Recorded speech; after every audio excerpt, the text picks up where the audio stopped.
just over 3 years ago, my first novel was published, and it's something that I wanted to do for ages and ages. So as the book comes out, and I'd finally done the thing that as a child I promised myself to do. It took almost half a century to get it done. Anyway, and I thought, I don't know why, I had a conversation with somebody not so long ago, and they said to me, or they reminded me, that what I had done wasn't a run-of-the-mill thing. Not everybody gets a book published. And my book, Now I Am Here, was published by Picador under the umbrella of PanMacmillan. So that is one of the better publishers. And so many people, I know so many people are writing and writing, and we all hope to get a book out there. Well, I've done that. And I thought, because of that recent conversation, to talk a bit about what happened, how this whole thing came about. So I'm going to do this two-part video. It's nice to see how democratic technology has made the creation of these things. Once upon a time, you needed to go into a television studio or have a film crew. Now it's just me and my phone and my apartment. So I'm going to do these two bits. One part is sort of talking about the book, and the other part is talking about getting published, or that side. So to begin with, I suppose I have to confess and say I don't really know where my stories come from. As long as I can remember, there have been stories just circulating in my head. They just jump up. I used to read a lot as a child. Television was generally banned except for around Christmas and Saturdays. And so you just had to read. My parents believed that reading would help you get through life. It did in a way, but it didn't solve all problems. And at that very young age, there was something about stories, the ability to take these words, put them together, and build this entire new world. That was quite fascinating. And this has been with me forever. I am never bored, because everything I see or hear or read is a potential catalyst for a particular story. So as I said, I've been trying to get a book done for ages, and I have sometimes come almost close-ish. I think the first time I came close was in 1987, which is a long, long time ago. So I wrote a book, a novel. I can't remember what it was called, but it was based in Vietnam. And it was it wasn't really my voice. It was a voice that I thought was good. It's very funny.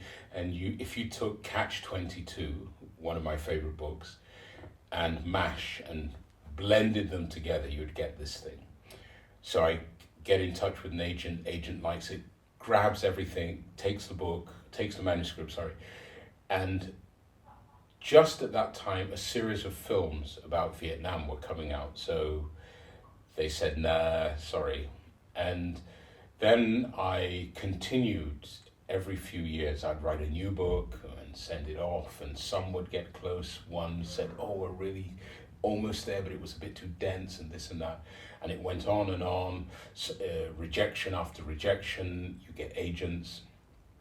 And this continued, and I kind of stopped being really serious about writing about 2015. I think I was a bit tired. And towards the end of 2015, somebody introduced me to this place where you told live stories. And I don't know what it was, it clicked immediately, the ability to just stand up there and tell a story. And this was an outlet for a lot of stories. So my technique or my thing was never to repeat the same story. So I'd tell the story once, then I'd go on to the next one and the next one. And I kind of loved it, enjoyed it, up until a few months before the end of, maybe October, November 2019, I remember telling a story. I'm telling this story, and I'm pressing all the right buttons, and the crowd is loving everything. And there's this little voice that asks me, what are you doing? What is this? And I was performing. I wasn't telling a story. There is a strange thing that can happen to the ego. You are here, the crowd is there, they love you, and that ego just jumps in and takes control, and it gets a bit, for me at least, it wasn't fun anymore. Whereas the thing I loved was the making of the story. So, of course, I'm thinking about winding down the live storytelling. And a few months later, COVID, boom, hits and the world shuts down. And I have to say, I loved this period. It was so quiet. There was this strange pressure that is always around the working city that's just gone. And I spent the first 100 or so days, I just go out to the waterfront and tell stories. So I had this podcast called Now I Am Here. No, sorry, not Now I'm Here. Just About Now. And I tell these stories, just whatever came to my mind. I was just doing this. And somewhere along the way, this thing jumped into my head and said, well, what are you doing? Why don't you just write a novel? You always want to write a novel. The pressure is off. Just do it and do it seriously, because all the other attempts had been too wild and there was too much showing off. I wasn't settled, but now I thought I was ready to do this thing. And the first idea that jumped in my head was based on a story that I had once told at Mesrab. This is where I would tell live stories. And they had one evening called Samizdat. And that was where the sort of more serious stories were told. Because there's a funny thing that happens about performing stories is we seem to want to be liked, and that leads to a lot of humor. So then story after story has laugh after laugh after laugh. I could tell incredibly funny stories. As we know, behind the clown, there's a sad creature there. And on this Samizdat, it was once a month, and I told a few stories, and the stories I told there really had incredible impact because people would tell me later on. And I told this story called A Letter to Mati, and it was actually set in a hospital in eastern Nigeria during the Civil War, so that would be in Biafra. And there was a German nurse, and she's helping these nurses. And one of the nurses asks her, why are you here? What brought you to this place? And then she goes and brings out this letter, which came from her husband. And her husband, her late husband, was somebody who had died in the Soviet Union. He had been in the SS, and he had been a terrible man. And once he faced death, he realized that I don't want to die without sending a letter to my love and explaining my situation. So I told this story. It's a 15-minute story. And this idea comes up in my head. And I realized there are a number of things. First of all, it was a 15-minute story, and I have to sort of expand this into a whole novel. And that wasn't such a big problem. I sort of chopped it up and arranged the bits and pieces and knew where I was going to go. But this other thing happened. It was, did I really want to write a story as an SS officer? As you see, I'm not German. And in this world, we are very quick to anger, to be enraged by things. And so even though a storyteller should be able to take on any voice, no matter where they are from, the storyteller is the radio, and we just pick up signals and transmit them out again. I didn't want to go through the hassle of explaining why I had written this story as a German, and I knew there'd be all these bits and pieces. I mean, I've never fought in a war, and I hope never to fight in a war. And the thing that I wanted to talk about was actually a universal thing. So the letter to Matti, where it came from was even further back, around 2011. You had the so-called Arab Spring, and the result of that violence and, for example, the collapse of Libya was that you had a lot of refugees coming towards Europe, and certain people began to get mad at the idea of all these refugees coming, that the language changed. People would talk about this tsunami of immigrants and people searching for good luck. And it struck me that how quickly we forgot our empathy, as if we could no longer imagine what it was like to leave everything. You become stateless, you leave everything in the hope of surviving, and you travel through, you make this treacherous journey and end up somewhere. And then people are pointing at you as if you're some kind of parasite, as if you're something wrong. And it didn't sit well with me. I grew up in England. I was born in 1962, so I grew up in England. Racism wasn't even racism, it was normal. So I'd have people making monkey noises. I would have people in school, teachers including, talk about tribes and this and that. And I remember being attacked for just being who I was. I hadn't done anything other than be born. And that grated and it annoyed me. I think I was lucky that my parents kept telling me it is not possible for one human being to ever be above another or below another. At least that was the way they saw it. So I've got this thing there. There's also that there was a period in Nigeria where the economy collapsed, the fault of the government, of course, but they blamed the Ghanaians. And the Ghanaians were sent out.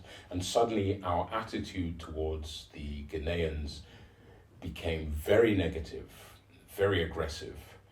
And they were given a very short period of time to leave. And the scenes of panic and disbelief stayed. So I've got that memory. And that led to this letter to Matti. I don't know the actual trigger, but it just jumped into my head and, I wrote this letter. So this is what I had as the starting point for Now I Am Here. And so I begin to work on this book. I think, it's really nice to enter a world, to create this world, because I have to see everything. The way I write, I don't really plan things out. I sort of see things, and it's almost as if there's a bit of film. You have sort of one image on a roll of film, and that appears, and then suddenly you go backwards and you go forwards, and eventually this whole story comes together.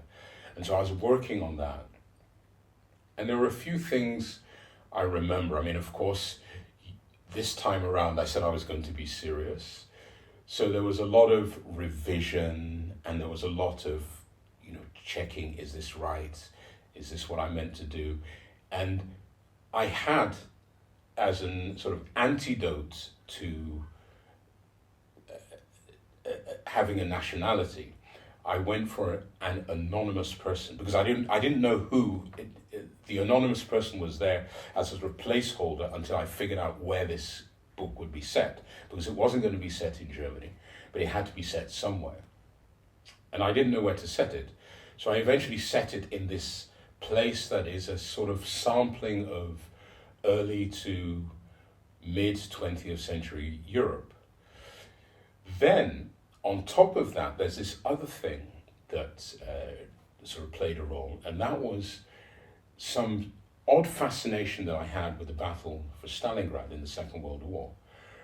If you're born in England, if you grew up in England in 1962, the echo of the Second World War was everywhere.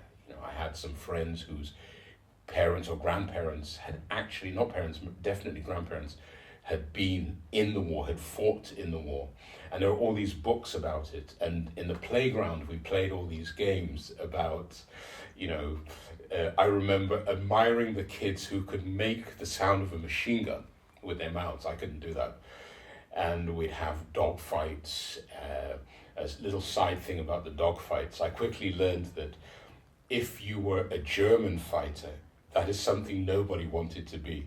So you could actually keep playing for a long time because there weren't enough German fighters. And in order to play the game of, dogfighting in the playground, you needed German fighters. So you'd be shot down, but you could immediately resurrect yourself.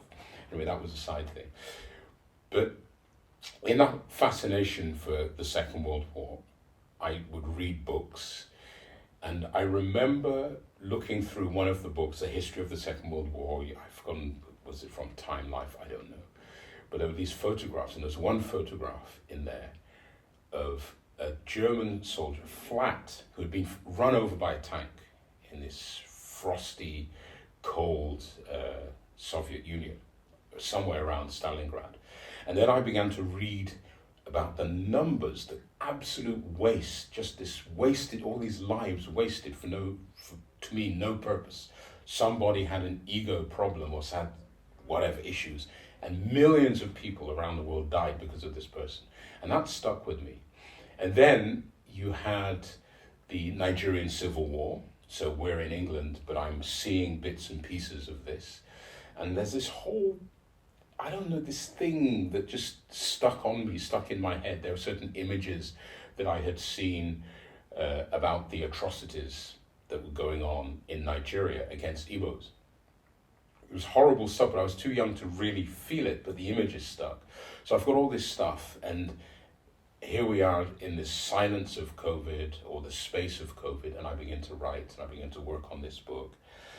And one of the things, I said that I see things, I need to see things and I can write them, is that I think, I could be wrong here, I think that to write well, there are people who say you should write what you know, and I just say, no, you should write what is believable.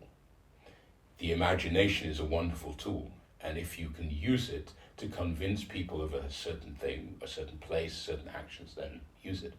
So I build this whole world, and it's really about this man, an ordinary man, who's a drifting young man, and he slowly joins this group, the National Defense Movement, that eventually becomes a rather fascistic organization, and very brutal and very hateful towards certain people. And it's really sort of plotting out this slow descent in which somebody loses their humanity, which I thought, and I still think, is what we're up to. If you look at the world today, there's an awful lot of nastiness going on, and intolerance, and the inability to put ourselves in the shoes of other people. It's as if we've become lazy or allergic to doing something like that. So I get into this book, and I get into it, and it gets darker and deeper. And I'm not going to talk about the details of the book, but it just gets darker and darker, and I'm living for months and months in this really gloomy world. I started having nightmares about things, and there are a number of things that I had decided that I wasn't going to glorify violence. I don't like violence at all. I really can't stand it.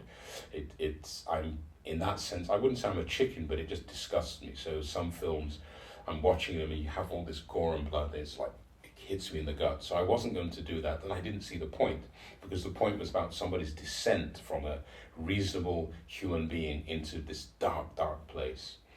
And so there was no violence, but in order to not talk about the violence, I had to sort of picture all of these deeds that this person was doing.